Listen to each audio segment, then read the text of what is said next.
Watch this video to learn how to upload photos for your customers using the GIFT uploader.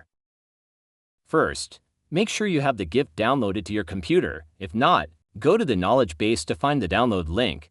Now, click on the version for your computer and follow the prompts to download.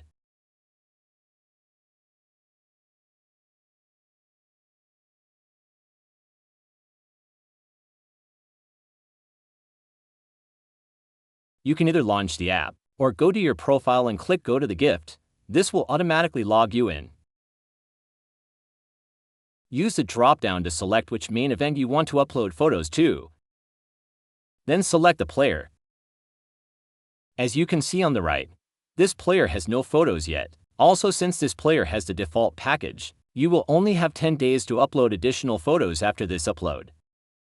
Now, drag and drop your photos, or click Browse to select a folder to upload, then click Process Now.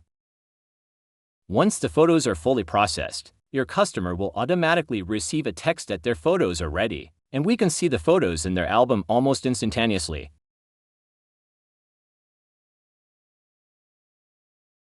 As you can see, our photos have uploaded successfully.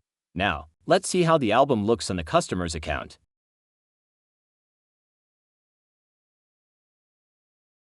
Now you know how to use the GIFT uploader. Thanks for watching.